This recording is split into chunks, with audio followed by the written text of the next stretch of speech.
Ladies and gentlemen, this interview is brought to you by Burn It Up Coaching and the 21-Day Challenge. And if you are looking to reignite your self-belief, your passion, so you can succeed like never before, you're a high achiever, you feel like you're a little complacent, you feel like you're a little comfortable with where you're at, or you just really want to kick that gear up to the next level, 21-Day Challenge might be the perfect thing for you. It's one-on-one accountability and weekly deep dive calls. And why this is different from every other program is because you really get that high touch experience. It's like holding your hand, holding your back, holding your butt. No like sexual anything like that. But we got you. We got your back to get you through this 21-Day Challenge.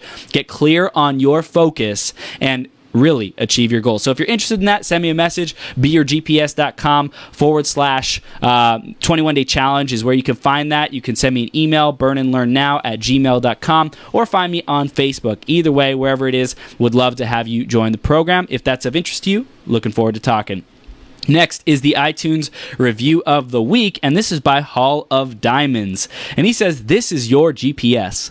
Listen to this every day." I have to say, as a networking expert, you want to position yourself like Chris has, and will the people like him, because your network determines your net worth. It all starts right here. Listen. Andrew, Hall of Diamonds CEO. Thanks so much, Andrew. If you want to give us a review, go to beyourgps.com/iTunes, and you can do it there, or search Becoming Your Greatest Possible Self on iTunes, or on Facebook, Becoming Your Greatest Possible Self, and give us a review there. Everywhere and anywhere you can give us a review. We appreciate it. We love the feedback, and it will be awesome freaking possum. Now, the man of the hour, he is an incredible, unique human being, and I'm so excited to introduce him. Met him back at the New Media Summit in April, and I just knew this guy is he is just out of the rat race, out of the ordinary, out of the mediocre, the average, out of just blending in, because this dude stands out. This dude is awakening and awakened and just ascending as a leader, as a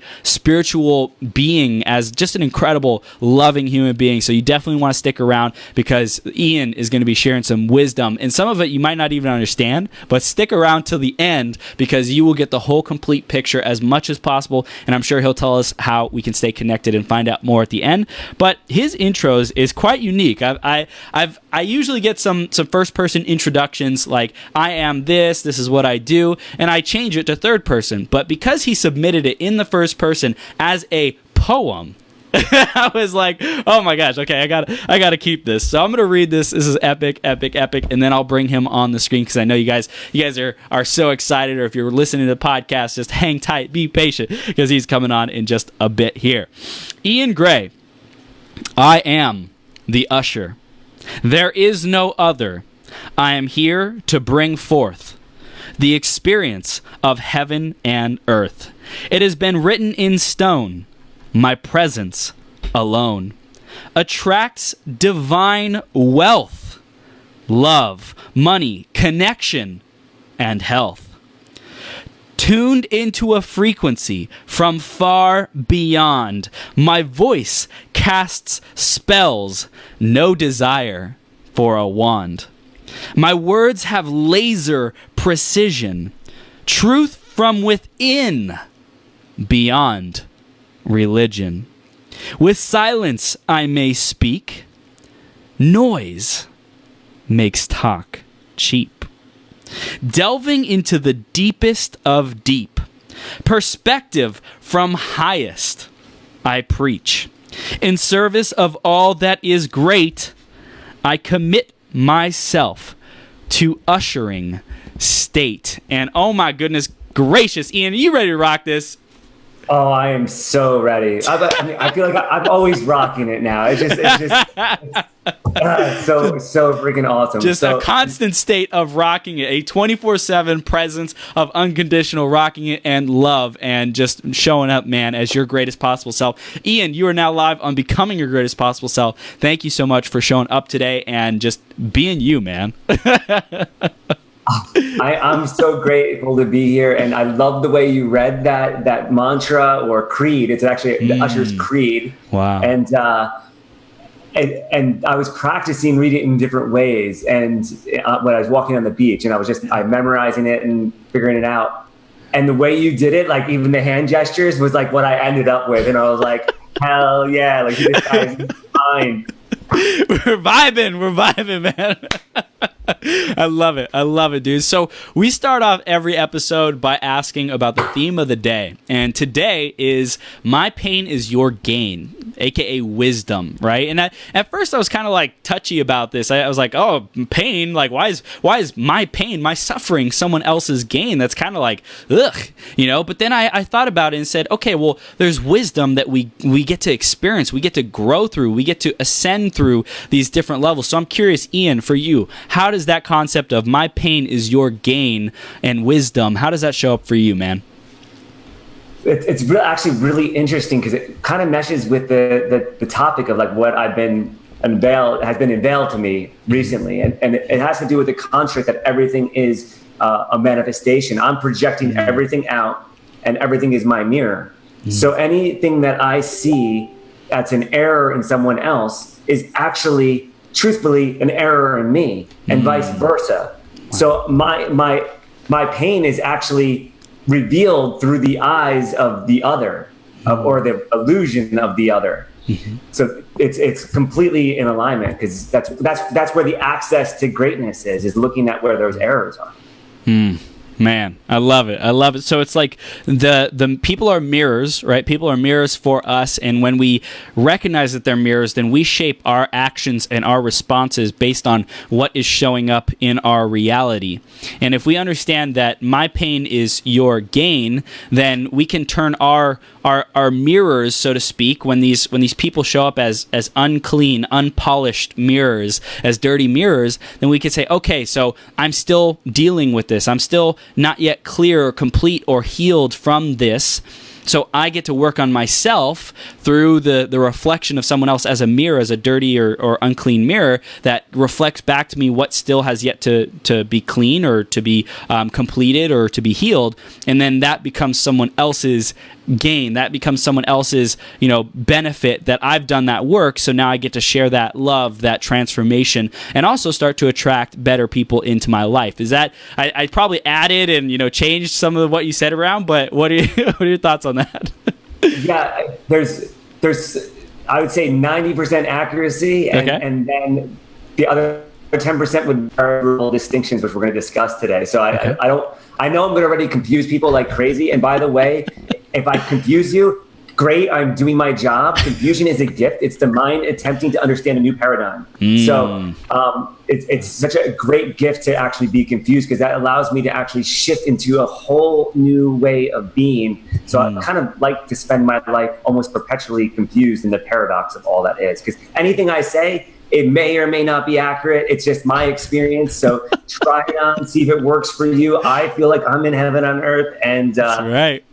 yeah, so I want that for everybody else. Yes, man. I love it. So tell us more about heaven on earth and what you're creating in that light, so to speak, today in your businesses and just who you're being today.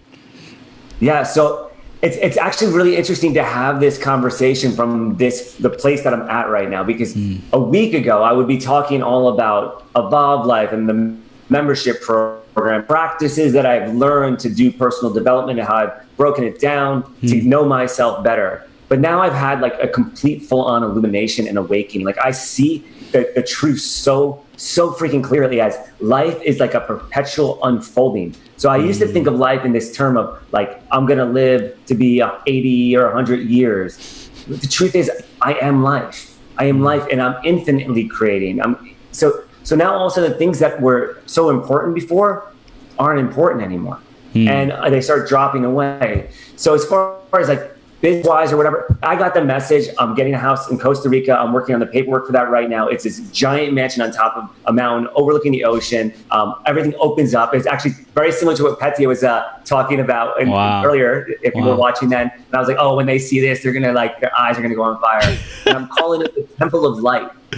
And I'm only going to bring in people that have awoken to their truth, to their godliness, to their greatness, and people that are on that cusp that I'm almost there, but I keep losing it. I kind of get glimpses. My whole thing moving forward now is I only walk among gods and goddesses. So you're in my presence. The people that we are around are gods and goddesses. That's all I'm going to see. And anything less anytime I see anything less, it's 100% my fault because I'm creating the illusion. I'm creating the illusion that they're anything less. And that's where the power actually comes, is actually taking 100% responsibility, because now I've created a judgment for anything less.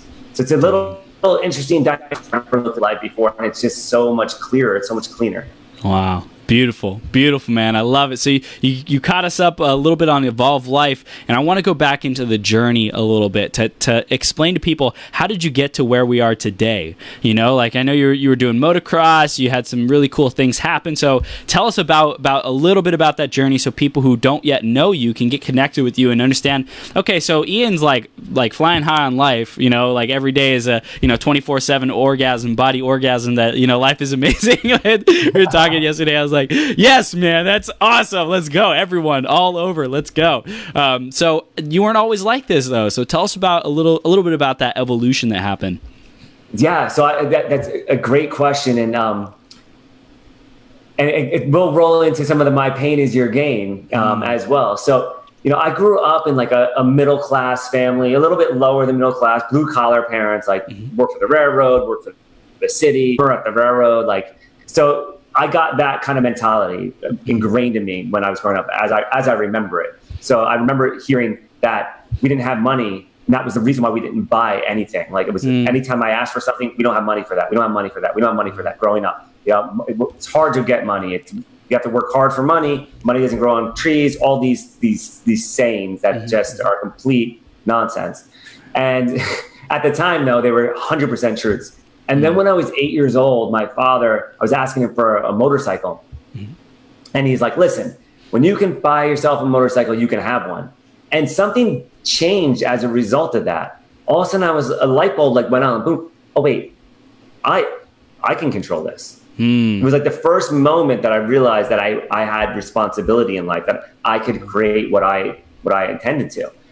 So I immediately started doing things to make money. I was shoveling snow, raking leaves, picking up dog poop, cutting grass. A year later, I come home with a dirt bike, and he's just like, what's this? And I was like, remember you said when I was 8 that I could, and he's like, I did? I'm like, yep, you did. And he's like, oh no.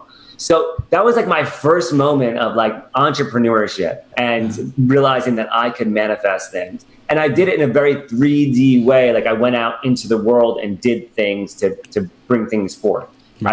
It's a totally different place than where I'm at now. Right. But I continued that cycle, and I used goal setting sheets and tracked what I was doing in kind of like an engineering mindset when I started racing motocross. So I would move through the ranks of motocross, eventually got my pro license in that, graduated high school early, graduated college early, got my first job out of college. I was making $14,000 a month. I'm like on top of the world, living in my parents' basement, 21 years old, like getting my master's degree at night, making all this money during the day, and thought like, this is all freaking easy. And I got a master's degree. I quit my job. I went into Europe, traveled around for 3 years, and ended up staying in Sweden. And long story short, like, the relationship I was in, I started losing myself. Money started to dwindle, and I had identified so much with my success and my worth, my self-worth, based on my bank account.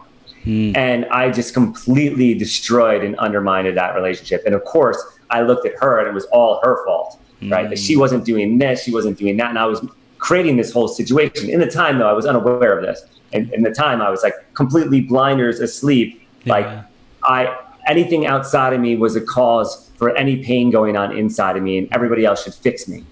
And that's hell on earth. That's straight up hell on earth. So I end up back in the US, completely broke and heartbroken. Like, no idea what I'm going to do. Back in my parents' basement, not making any money, no women in my life, like just tears for days, like complete opposite of when I left. I left thinking, I can do anything I want. And then I come back like total pain.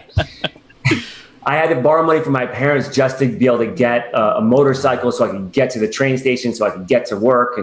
And I got another sales job, just started getting back into it, and just started putting myself back out there, and got a decent amount of success, but realized that that wasn't what I really was called to do. So I started my own advertising business. I wasn't happy with the way they kind of treated their customers with this company.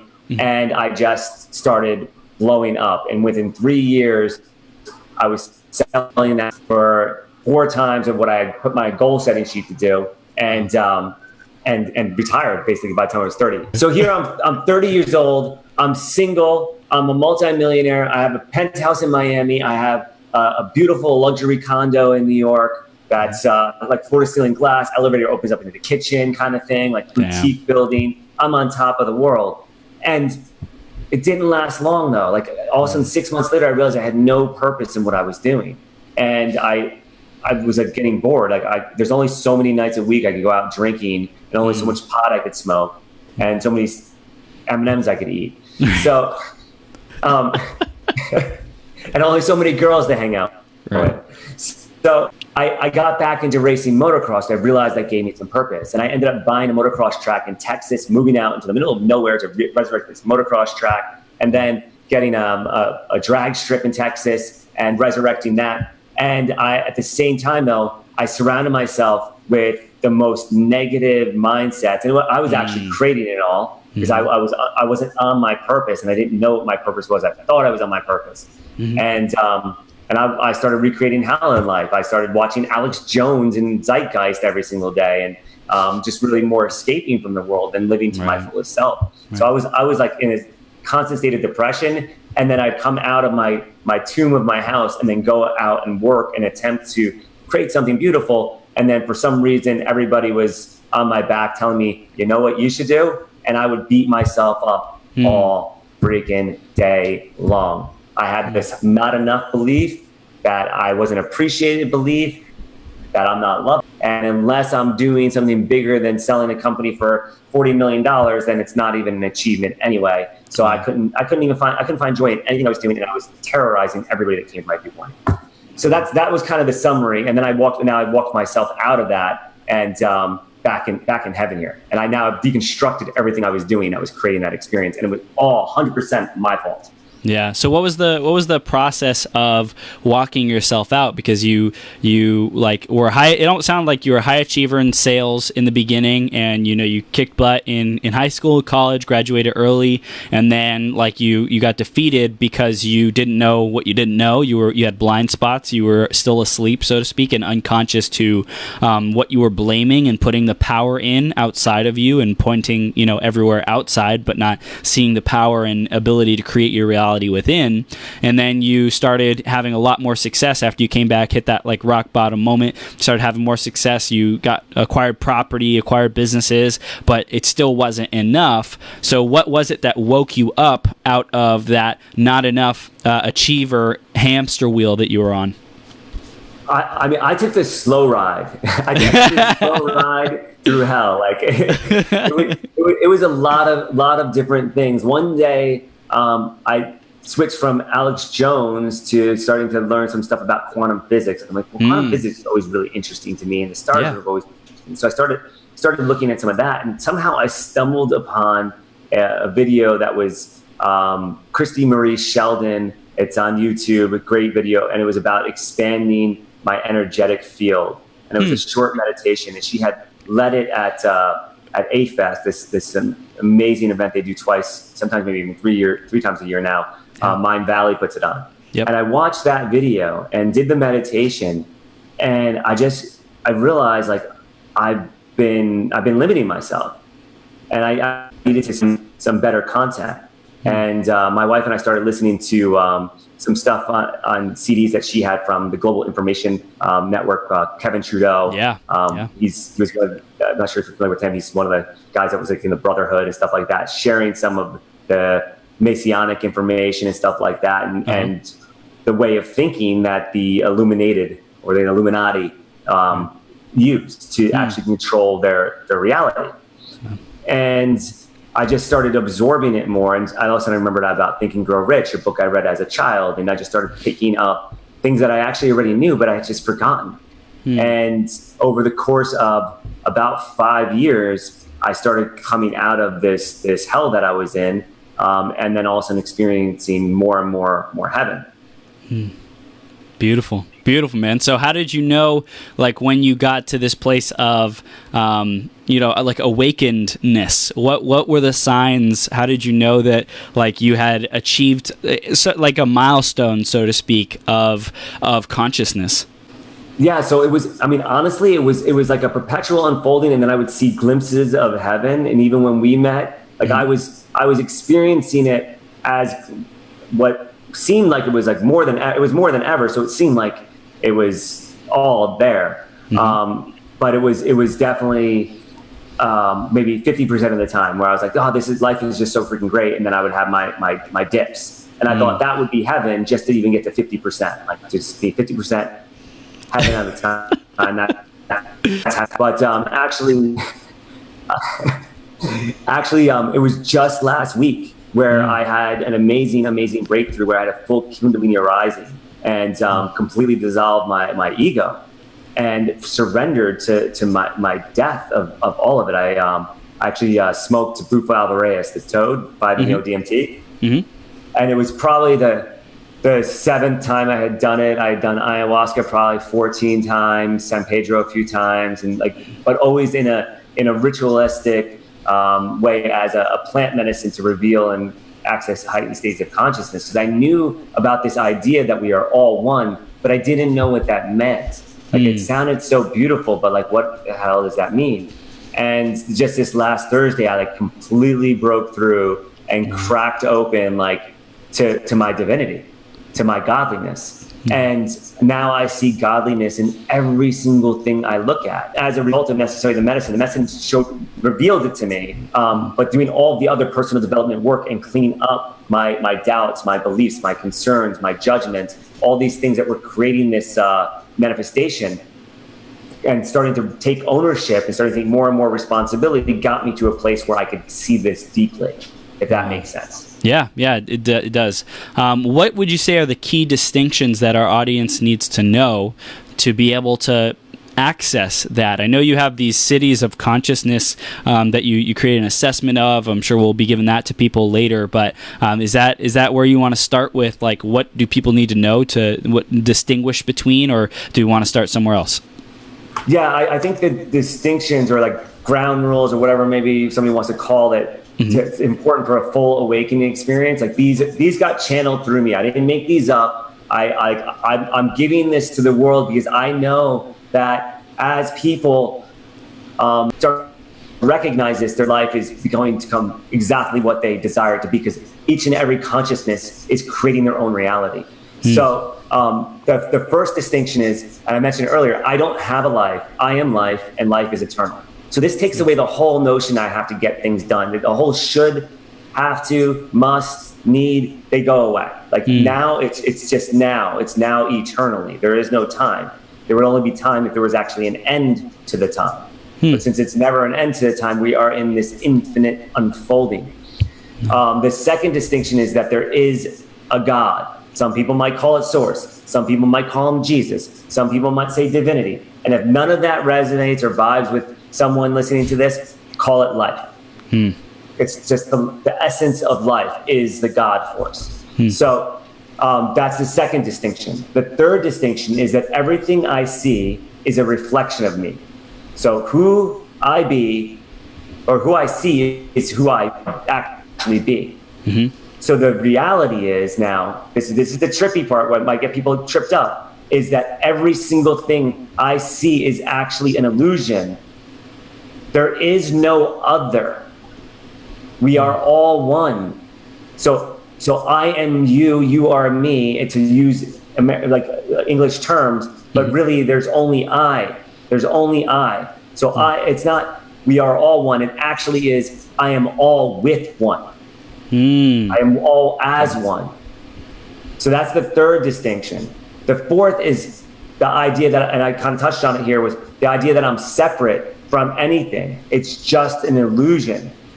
Everything I perceive is that illusion. This illusion actually allows me to observe myself. So as God the creator, I make an illusion so that I can witness myself. So I can actually observe myself and create consciousness.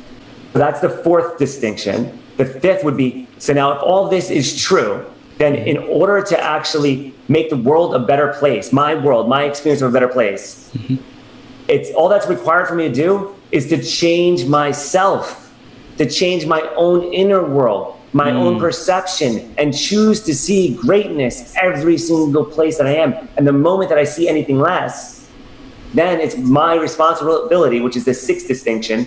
I'm responsible for everything that comes into my awareness. I'm literally creating it as my reflection so I can observe myself. If the guy across the street trips and falls, that's my fault. If somebody stubs their toe, that's my fault. Even though I wasn't the one doing it. If somebody gets angry about something, that's my fault. It's showing me who I am based on my response to what happens.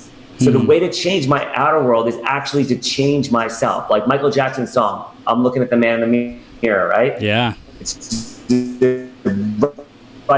There's so much wisdom that's wrapped in the musical lyrics that reinforce all of this, and in sacred texts, esoteric studies, like that reinforce all of this. So, but I never saw it kind of placed together this way, and this is where my breakthrough happened. So I'm hoping that this will create that for anyone who has yet to experience it. But for the sake of the truth of all of this, I'm just going to assume that everybody already knows this and believes this, and I was the only one left out, because now I'll have perfect mirrors. So The seventh distinction is, I actually experienced the one that I believe. So all possible realities, that person that stole from me might also have been the person that gave to me. So it's a matter of what one I would like to believe, which one I choose to believe. So the eighth is that I choose to believe there's only God, there's only greatness, there's only life, and anything else is just illusion. Anything less is an illusion. So all these illusions are actually created at first by judgment. So in the Bible, it tells the story of Adam and Eve, of eating of the fruit of the tree, the knowledge of good and evil. That is the creation of judgment. The moment I create judgment is the moment that I fall from my observant as a God and become man, become less. So what ends up happening is, once I'm judging as a man, I forget that I'm God, and then instead of being God, making man in my image, making God in my image. So I'm inviting anyone that dares to try this stuff on to choose to make every man I'll say in first person here, I choose to make every man in my image of greatness. So I will always look for that greatness, and I must be greatness to see that greatness. Now, the old way, the ego would have said, oh, you're God, or I'm God, bow before me. So there's no way that would serve me, though, because I am everything I perceive. So all I perceive is me. So my intention is to perceive God. So I must be God, and everybody else must be God. Everything else must be God. Everything else must be greatness, must be love as me. Yeah, what I love about this is, like, when you focus on celebrating people or acknowledging people or recognizing people for their greatness, like, they feel awesome, but also that ignites it within you. It brings to the surface that potential is within you, and it's like what we focus on expands. So if we continue to celebrate people and acknowledge people for being, let's say, abundant, then more and more abundance will come into our life. And I think it's so awesome that we get to create our reality by recognizing that people outside of us are just a reflection. Everything outside of us is just a reflection of what's going on within us. And as the creators of our reality, we have that responsibility of, what do we recognize? What do we pay attention to? What do we see, so to speak? What do we choose to see? What do we choose to create in others that we will then get reflected back to us or recognized within us? I love every word you're saying. I love that you're smoking what I'm rolling. Like you're in my like. Well, you were talking about this before I even came on the show. There's a bunch of seeds. When I was listening to this, I'm like, oh, that's something I would have said. Oh, that's something I would have said. Okay, that's what yeah, perfect. Like I'm experiencing the same thing, and that's the idea now. Surrounding myself with people that have the same image, the same mirror, because now that's going to actually allow me to grow, allow them to grow. And the idea of this life is this infinite expansion of love and appreciation and gratefulness and surrender to my death and surrender to my life, like just experience the whole entire thing. So I'm so glad that you're seeing what I'm seeing, and I see your godliness. Yes. Thank you, man. I see your godliness, Iain. This is awesome. Awesome. I love it, man. So that's the ground rules. Now, do we want to talk to people about where they might be in terms of accessing those ground rules, and if they feel like they're not meeting them, they're not, acknowledging them, they're not believing them, whatever it might be, can we give them a path on how they can actually do that? That is perfect. So now, before I get into the path, though, I mean, in this realm, looking from where I am, everything happens quantum. So it can just happen like a snap. You could have heard these words and you've woken up that you are fucking God, and like that's it. Like, and you see me as God, you see Chris as God, you see your glass of water as an extension of God. You see how beautiful and greatness and everything.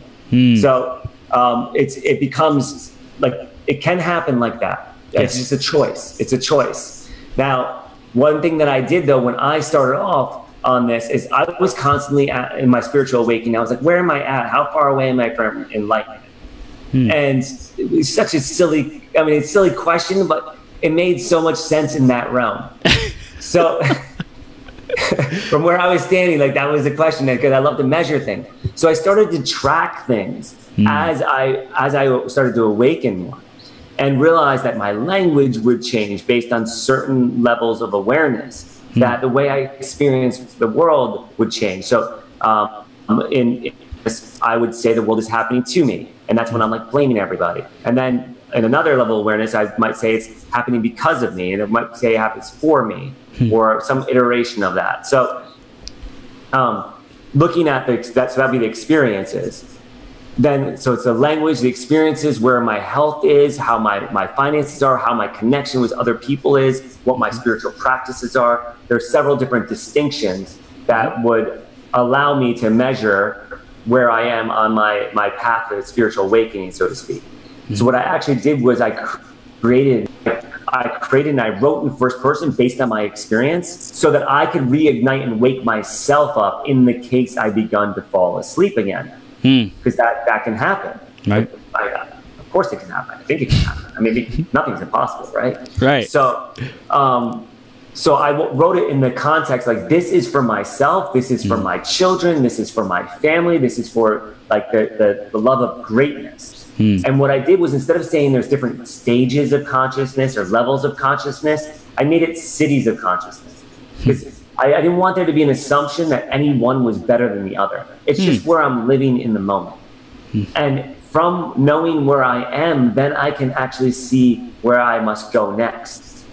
So in this assessment, there was 7 different cities that I created. So the first one was Dronesville. And I'll go in a hierarchy of what, for me, I would choose, like, what the worst to the best. Right. In the case that I was going to make a judgment on. So first one's Dronesville. That's where, like, life is happening to me. I don't even understand rules. I'm probably on, like, public assistance. I'm feeling horrible about myself. I'm walking around like just doing my job, just going through the motions. And this actually, I lived in Dronesville at the tail end of my time in Sweden, where I was actually on public housing assistance. And then, Upgrade was moving back into my parents' basement. So I was definitely in Dronesville.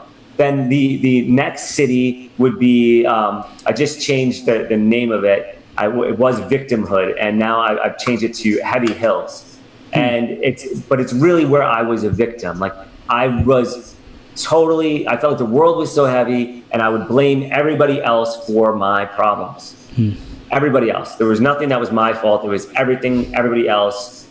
Anybody that came into my awareness, it was their fault. They were holding me down. They were slowing me down. And it's survival city. This is the place where I'll be speaking about, like, I got to hustle, fake it to make it. And I'm doing all kinds of stuff, and I'm making some progress in my life. Yet I'm not sure which are the things that are really bringing me the joy and the success. I'm just doing as much as I can and just seeing what sticks, and I'm just grinding through it. Then the fourth city is Turning Tides. This is where I start to awaken to my consciousness, and just a little bit. And this is a beautiful place to be, and it's a dangerous place to be, because I have, like, my career and I have things going on, but now I'm self-sufficient to myself enough that I could start giving back a little bit to the world. And the illusion I was under when I was in this state of consciousness, or this city of consciousness, was that to fix the world, I had to go out into the world and fix it. So I would blame, it was a little victim-y, it was a little bit of victimhood, or heavy hills. I would blame the system. It's because of, it's because of the politicians. It's because of the man. It's because of the system. That's why these people are starving over there. I wasn't taking personal responsibility for it, and I would look outside. But I still was living my life, and I could have fun because I had enough money coming in. I had some decent relationships going on, so I felt like I had mastery in some ways. But I really still was in the wheel. Then the next level, 5, is flourishing point, and that's where like I'm making money, more money than I can spend. Like money's not a concern anymore. I talk in very precise language, and you'll notice as I go through this, the different cities, my language actually speaks when I describe it. Yeah, it's actually that's how it works. How quickly it changes. I have to go into heavy hills to start being like, oh my gosh, it's his fault. To actually do that role and play that role, but I can do it with awareness now. So flourishing point's like where I thought the top of the mountain was. That's where I sold my business. That's where I was. I'm 30 years old. I'm retired. Like, this is the best thing ever. I experienced before I even sold the business, and I had cash flow rolling in, and I had great people in my life, and I had a lot of fun and activities. And then I found out there was another level, and that's leadership lookout. And that's where I'm starting to inspire people to their greatness. And then so I'm good, and I'm a role model, and I'm out there speaking, explaining to people how this kind of functions. And then I thought that was the top level. And then I realized there's another level, and that's where it's actually Mastery Mountain, or a different city. Mastery Mountain's where like I'm actually aware that I'm creating this reality, and I'm actually taking ownership of that. I'm taking responsibility for things. And that's where I start to really see the glimpses of heaven on earth. That's where I really, even in Flourishing Point, I start to see some glimpses of it. But in Mastery Mountain, like, I'm starting to get people to like buy into what I'm saying in that. And then what was just revealed to me is there's still yet another level, which is true heaven on earth. Like, it's where none of it matters anyway. None of it matters anyway. I'm just here for the freaking unfolding. I'm just here to watch what's happening. I'm just here to see greatness in all things. That's it. And just keep this smile on my face and radiate it and bring it to everybody that I meet that comes into my awareness. It's my full responsibility to do that. So that's kind of like a way that somebody could see the quiz or the assessment. And everybody that's done it has had, like, everybody that I've talked to that's done it it's been right on point or like really close. There's different life areas where I might be great in my health, which kind of bumps me up to flourishing point, and not so good in my wealth, my financial wealth. But it's amazing because just by reading where I am at, I can actually upgrade immediately. So I just had a woman that did it, and she was in heavy hills, and it caused her to take action immediately. And within 2 days, she applied and got approved for the country's largest art festival. She applied for a job that she'd been putting out for 6 months, and it looks like she's got it. She's got, I think, a second interview right now. And then she started meditating today, or not today, that day, 2 days ago, and has been doing it every single day since. So transformation can happen in a moment. It's an instant. It's in an instant. So that's what questions you got for me? I just spoke a lot. I love it, man. So, really, I just want to recap on that process. The first one is or I guess the different cities, not necessarily a process, but could be seen as a process, but a process could happen instantly. So I want to recap that first before going any further. It's like no matter what city anyone is in, it's simply a choice to be in whatever city we want. And there might be, perceived barriers between where you're at now and what city you want to be in. But I just want to reaffirm that because that's really cool and powerful. So starting off in Droneville, moving into the heavy hills. Droneville is like kind of just scraping by, having assistance. I think those are the biggest things for me. Heavy hills is you're blaming a lot. You're putting all the power outside of yourself. Survival is like more just getting by. People might be earning income, but they're not really like that happy. And then turning tides is probably where people are starting to access happiness and being able to achieve more things. Flourishing point is like success in life, in career, financially, whatever it might be. That's like the flourishing point. Leadership lookout is starting to lead, starting to take on management or executive level positions, and just being a leader of one's own life. Mastery mountains is mastering oneself. It's really understanding that we're the creators of our reality, that we're responsible for this. And then the true heaven on earth is the, hey, it's my responsibility just to be the witness, be the enjoyer, be the spreader of love, no matter what happens, where I go, who I'm with, whatever, just to be in that complete state of bliss and be responsible that I get to create that, and whenever I want, however I want, with whoever I want, all the time. So is that kind of an overview of that? Dude, you're right on it. Absolutely, absolutely. And I might add in heaven, like my only responsibility is actually to meditate and like make sure my inner world is pure, my temple is pure internally, and then when I open my eyes to see the illusion, to see my reflection, it's to play with it. It's just, and you mentioned this earlier about being in a state of play. It's just, so now that's really the only thing that there's left to do, is to make sure I feel great inside and make sure I feel great outside. That's it. And it's always my choice. It's always my freaking choice. I can't believe I was ever blind to it. Like, it's so freaking obvious when I say it. And somehow, for a long time, I thought it was about like getting the car or getting the watch or getting something. But there is no, that's another distinction. There's no getting, there's only giving. This is an eternal unfolding of giving. Like, that's all I'm here to do is give. So what am I going to give? I'm going to give my love. I'm going to give my compassion.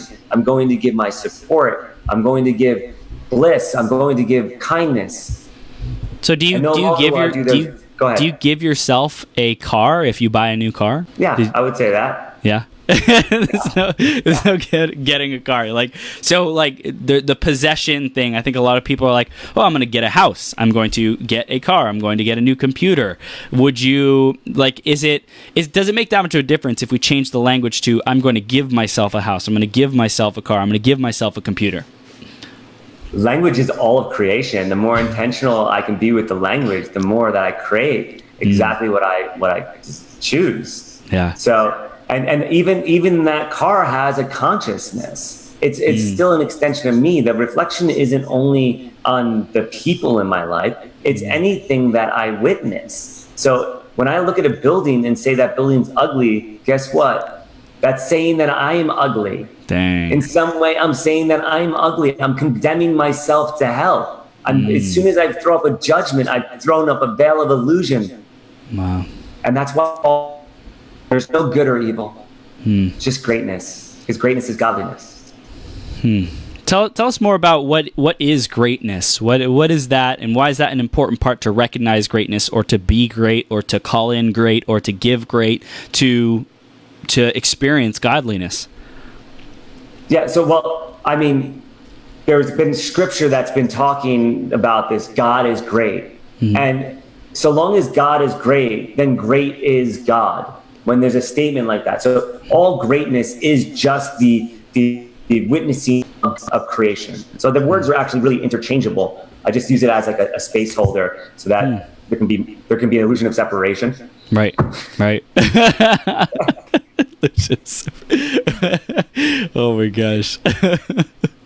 I love it. So the greatness is seeing that we recognize God, and God is great. So it's like every time we recognize that, we step into, as in a moment by moment phenomena, we step into our being, our, like, that isness, the isness of God when we're doing that. And like, I love that at the beginning we talked about confusion, right? Like, confusion is just the mind trying to wrap around, like get it to a defined point so that we can categorize it and label it and whatever else it might be. And I believe that there's an element of beingness that you have mastered that a lot of people are like, how do I be that? Like, I get it, like, it makes sense conceptually, conceptually, but how do I actually show up like that as a choice in a moment by moment phenomena? So that's a great question. And so I had all these modalities that I built out based on the different city of consciousness that I might be in. Mm-hmm. And they're all great material. Mm-hmm. But while I was walking on the beach yesterday, and you saw this video, that's why I think you reached out to me to be on this. Yep. Like I just kept getting like a channel, like a breakthrough after breakthrough of like just all of the things I've heard in like The Matrix or Star Wars or in the Bible, and like just in songs, like matching up to reinforce this new understanding, because I was in this perpetual confusion for so long. So I think I found the shortcut. So the shortcut comes, and I mentioned this in the distinctions, it comes at the judgment. At the moment of, as soon as I cut out any judgment, then I no longer create veils of illusion. So if I was going to draw a diagram, so I started drawing it here, so I'll just finish here. Sure. So if this little guy right here is me, all right, and then I create a judgment, then I get this reflection, right, out here is somebody else, right? So I create this judgment, it's a veil. It's actually preventing me from seeing the truth. The truth of what is this judgment. But then once I create a judgment, something else will happen. Then I'm going to start to create an insecurity or a doubt. And that judgment that I created about that person, who is me, is actually a reflection of the doubt or insecurity about me. So now I'm actually projecting the doubt and insecurity onto this person. So now I've got two layers to the illusion. Now I might actually have a judgment, a doubt, a concern, an insecurity, and an avoidance. Now the way I've been distinguishing it in my mind thus far has been insecurity, doubt, concerns, they're all the same thing. I'm not sure that's 100% right yet, but that's what's been feeding to me. They're just the same thing with different masks. But now once I have this insecurity, that creates a belief system. So I'm insecure. I judge that this person isn't doing good, and that really means that I have an insecurity about myself, that I'm not good or I'm not enough. And then that reinforces my belief that I am not enough. Then I create a story about how I'm not enough, to create evidence about it, how people don't think I'm enough or don't appreciate me. And then all of a sudden I got these four veils that I'm projecting onto this other person, and I can never know their truth. And now I'm in hell. I have so many veils to the illusion that I forgot that I'm creating all of it. Damn. And that's where hell is. So I invite anyone listening to this, like, if this seems crazy, then you need to do it the most.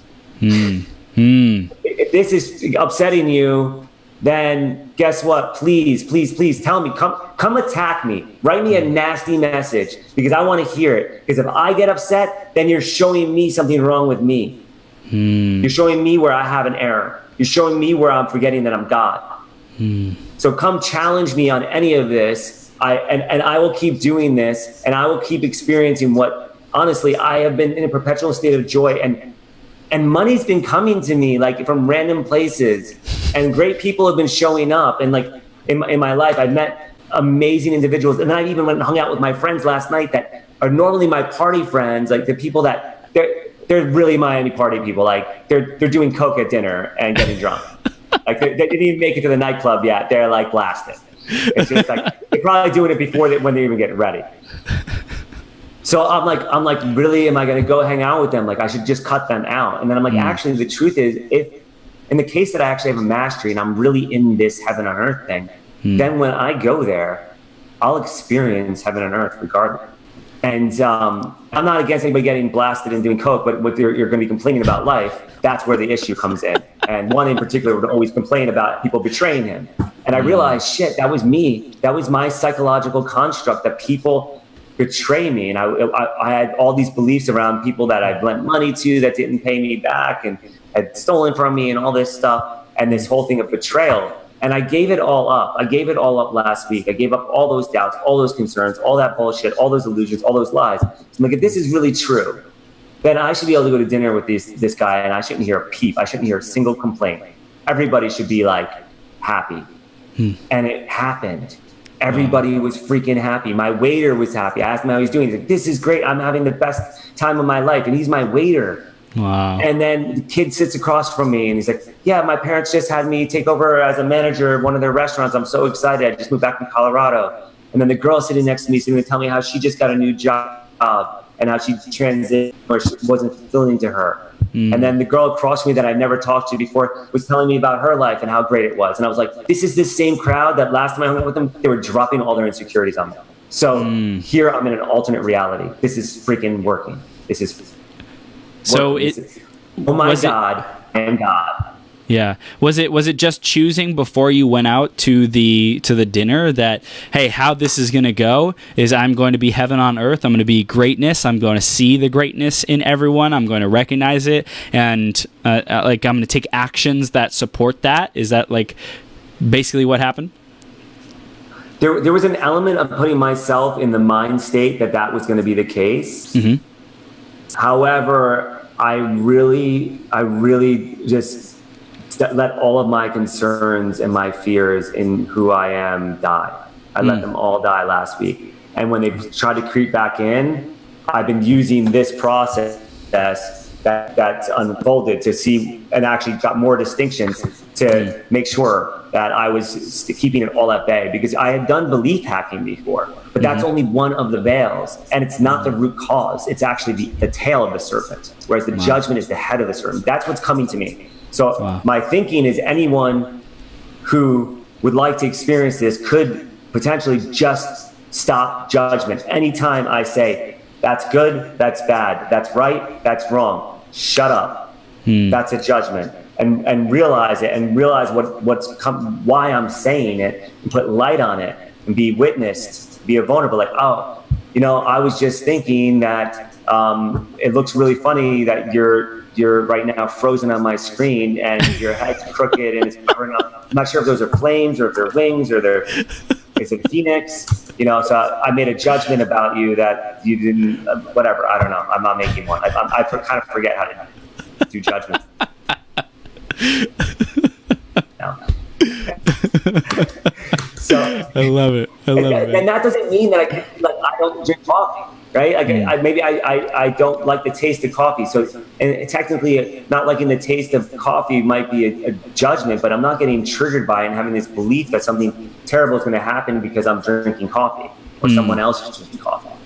Right. So I can still have my likes and dislikes, and maybe I'll get another message that's not even true too, because it's really not important. Just riding the wave, man. I love it. Iain, this has been an absolute blast, man. Let's recap for what our final call to action for our listener or viewer is right now. How to create heaven on earth. How do we do it?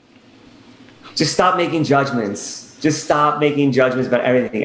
Everything is greatness. Everything is godliness. Just see that. And now if you're finding that you're having trouble doing that, go take the consciousness assessment quiz and see where you landed, what city you ended in, and see there's little things like the fastest way of town and my motivations for staying there. Look at those two key elements, and it may just spark something in your mind, and you might just jump right to the next city of reality. And if not, though, then follow the links. There's like a discounted way to get in the membership program, and you can actually do the different pieces, or join the Facebook group, Living an Evolved Life, or message me on Facebook or whatever. I'm here in heaven, and I know it's available for anyone willing to be there too. It's just a matter of choosing to see it and being willing to give up the lies, the illusions that I tell myself that hold me from it. So my full intention is for everybody just to experience heaven on earth. It's freaking amazing. And I didn't even talk about it. I got the clarity. I'm moving to Costa Rica. Oh no, I did talk about this. Costa Rica. A little bit. Yeah, a little bit. Like what's coming next? Oh my gosh. Just wait for the unfolding. Dude, that's what I was gonna say. Is like, this is all so fresh for you, and so beautiful, and also still like, hey, this is everything. This moment is everything. So it's like perfectly unfolding. And for everyone who's listening or watching, definitely stay connected with Iain, because I think there's so much greatness. I know there is so much greatness and love and expansion and evolution coming from you, coming around you, all the communities that you're involved in, all the projects, all the initiatives. And dude, just thank you for the work that you're doing in the world, the creation, the play that you're doing in the world, the play that you're doing with yourself, on yourself, discovering, being in wonder, being in curiosity, man. It's absolutely beautiful to witness and to be a part of. So thank you for who you are, man. Thank you so much. And I really like that word freshness. Like, I'm keeping this freshness. Every moment's going to be a fresh moment. Yes. That's a key. That was really important for me to hear. Thank you so much for that. And thank you for sharing your greatness, your godliness with me. Like, it's seeing me for my greatness and creating this space to share with the world. And I'm so excited for everything you're doing and everybody that gets to listen to every time you're on. I mean, you're on fire, man. I'm really, really, really blessed and grateful to know you. I love you, man. Thank you. Great. I love you too, man. We're definitely gonna have to do this again. With the Zoom call that the face moves. That's a fun upgrade, right? Yeah. Yeah, man, it'll rock. You came in perfect on our end, a couple chops of sound here and there, but other than that, man, it rocked. So thank you so much for being here, and we'll clean it up and get you out to podcasts and YouTube, all that good stuff. Share your message and your love and your light even more. And Iain, dude, have the best day ever. Keep creating your reality, man.